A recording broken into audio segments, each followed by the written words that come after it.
this current government ifuna iziyesa zoti zikhale ngati is cutting off maugenet my expenses ya mwina akufuna kuti asamabwereke kwambiri because if tilekezo kuti tibwere kandi pali mavuto ambiri komano ukuku kuti khale ngati tapanga of course zinthu izizi zingakomere kwa munthu ona kuti analembedwa bwinobwino ndizokomera amene analembedwa bwinobwino ntchito koma kwamene analowera chai amati chachani kaya certificate ya ubatizo certificate ya ubatizo zamira kuli zija mwanena zija kuti ati chaka chokolola ntchito ubalowera certificate ya ubatizo kumndezi kakangati kuti ndi zimene zozo ndi zikhala zovutirapo komano chimene tinganene nchona kuti it's a great initiative kufuna kuti mwina kupanga cut ma course yes because ndrama idi ikuoneka zoti inachuluka kwambiri komano tilekeza kuti kodi munthu amene lese kuti kasana lowe njira zabwino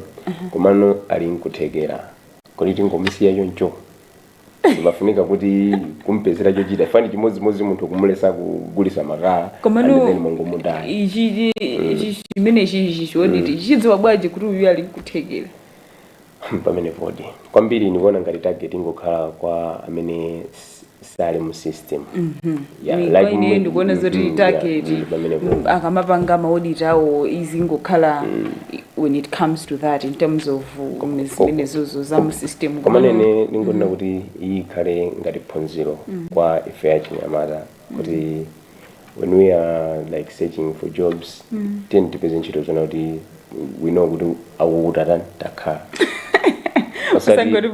osati kulowera pa window kena kuza khala bora ndithandizike no mimi tathoza nchona kuti lero unali buyer mawa usandula ogulidwa of course mina my expectations anthu ndakuti mina chiwerengero cha anthu oti mina analowa moteromo ndicho chuluka ifika masiku anonso munkhani zakuti ukangova zoti kwatuka vacancy umangova alinawo kale anthu awo so my expectations anthu ndakuti kutuluka ndithugu kutuluka khulu chifukwa choti masiku ano kwachoka zakuti anthu malembana ntchito malingana ndiza kuti uyu tikumudziwa uyu ndi kwithu umalawi tunachunga anthu kwani tukumauyiwala tumayiwala tumakumbukira kuti ndamva bwina wake akuti amalawi akumwera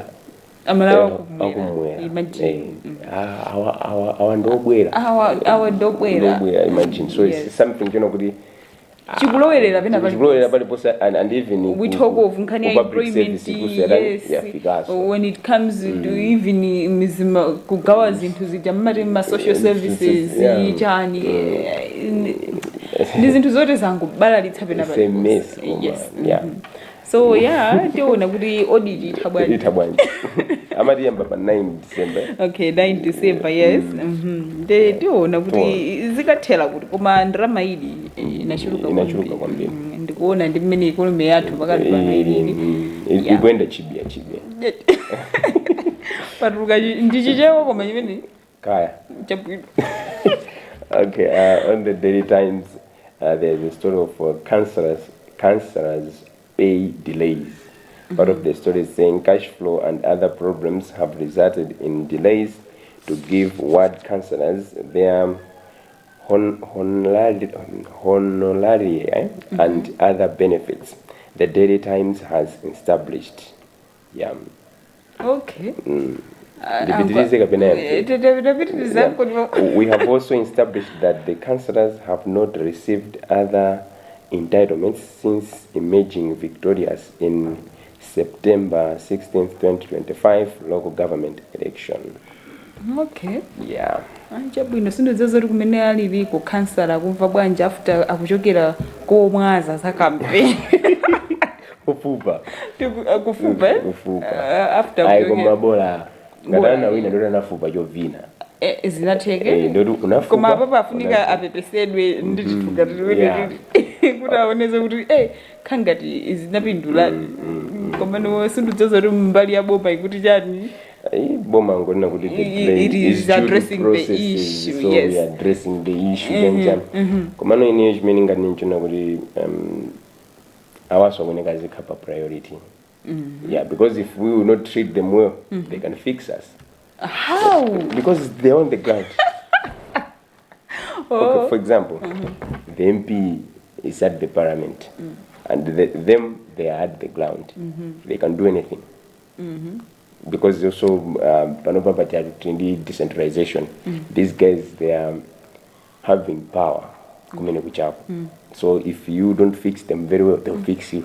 Bola apange mabwinoso chifukwa so masiku aja kuchotsera Yeah. kuchotsera kana 1000 chawa chani kaya koma kuchotsera Koma kagirira ni yeah, but then also akapanga zoti akhawulitse anthu kukaya Kugamba za 2030 of course kundika sikutali masiku amathamanga 5 years mine nathamanga ndemwe auze zoti akapapa ngezawuzo kuti 2030 azipanga ngaraku zoti sadzafuna so anthu awafuna anthu that's why I was at the paid delay meaning they are fixing the government is addressing the issue they tiona kuti they failed because they are addressing. Yes, so yeah. Sure, there is another story on the front page. ABM justifies use of personal vehicle, and the story is on page 2.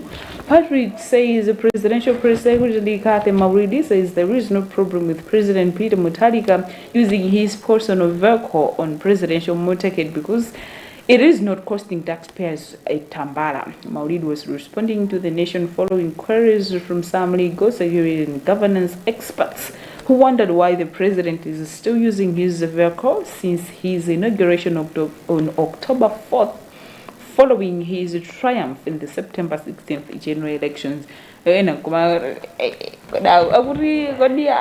Akukita bechiro galimoro yao sitimadziwa titikuvera popa ineyo ni madziwa because this car nimambugira inkachemereredwa sinanga taje na opposition ndana kwa chigamo chimejo ndana kuti mukuona I mean they are sympathizers. They are saying like that. Kumano I'm just questioning kuti anthu now they are questioning that of course maybe kunkhani ya malamulo kumano ababa ndekuti akana khauti sakuendera yawo sameneka kuguliridwa kapena they could use the one which was being used by the previous leader. I mean, let's scrutinize about that because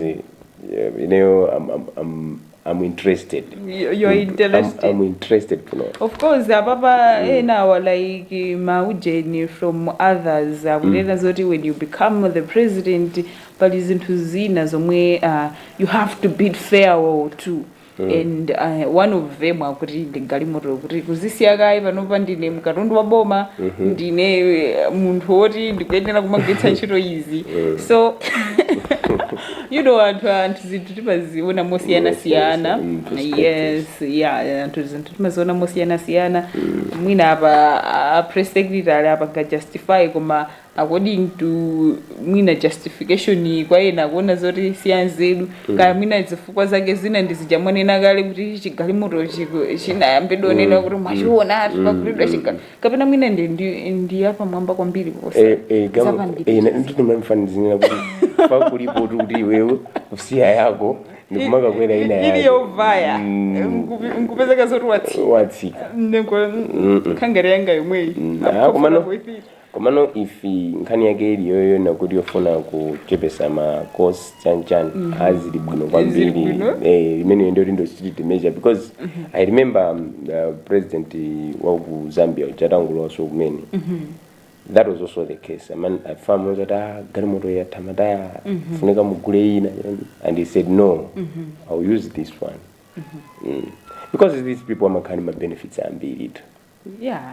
zimangona kuvuta iwo siya madiyani first citizen yes. There's a story on the Daily Times page 2 which says no allowances for absent MPs. Part of the story, Speaker of Parliament Samia Suleiman has said Parliament will start deducting allowances from members of Parliament who abscond from deliberations without valid reasons. The measure, he said, would take effect from the first sitting of parliament next year. Okay. Ine ndikanakonda mwina zimene zonse zidzakwaniritsidwedi zomwe zikunenedwa pefika pena umatoka una parliament kuti kodi mukuti anthu ali kuti ineyo chimene chimandimvesa chisoni ndichi. I'm sorry to say this. Yankola. You find out that parliament has just started. Wina kujambulisa ali mundege. Ubwera kai. Yati ndikumwera kai. Wina ajambulisa kuti sali kuno.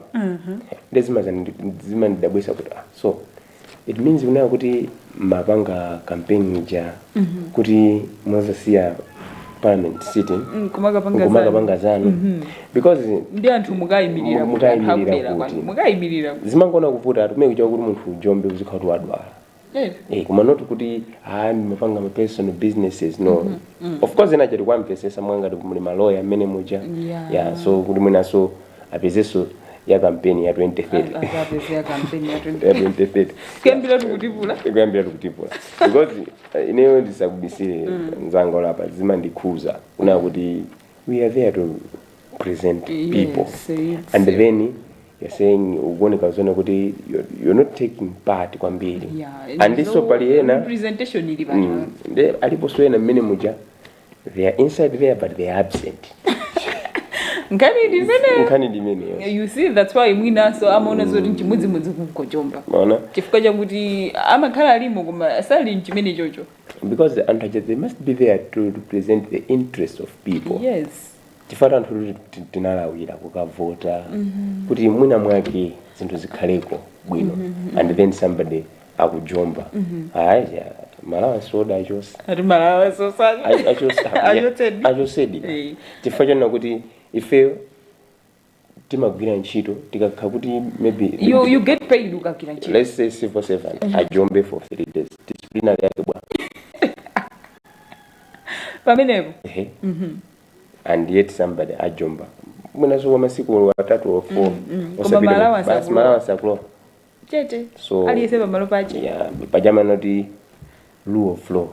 No one is above the law. Yes. So neka kuti tosi we are equal to the same law. Ndiye imene ibebedi. Igwiritsidwe ntchito. All right, moving on to the business segment. Imagine the renews calls for fiscal reforms, urges deeper reforms to curb rising public debt. Patri, the story says Malawi Economic Justice Network Imagine has renewed calls for deeper fiscal reforms, warning that rising public debt, persistent fiscal deficits and widening inequalities in tax system threaten to undermine economic recovery. Imagine Executive Director Betha Piri raised the concerns on Friday during a budget analysis engagement dinner it hosted, jointly with the Evangelical Association of Malawi EAM, with support from the NORAD through Innovation Church Aid and the Danish Church Aid. Nkani za joma mziko muno ya Imagine na ita ni kumano ndi komiti ya nyumba ya malamulo yoona za yes kuti akambirane kuti ngakhale budget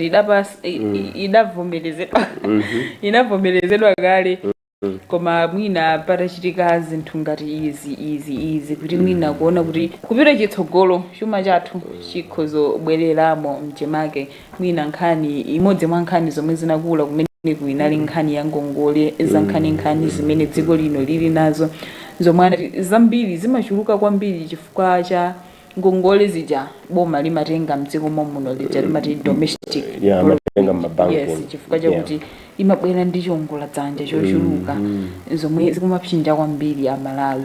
Ndiye panali ma solutions kuti bwanji titachepetsa mbali ngati imene tione zinthu zina zimene zingachitike kuti domestic borrowing isamapsinje kwambiri a Malawi through ma interest aja kuti mwina kapena there can be an engagement ngaragenga nali komwe kumonga ngati chair wa committee imene kuti khali nkumano ndithu pakati pa boma komanso mabanki amenewa kuti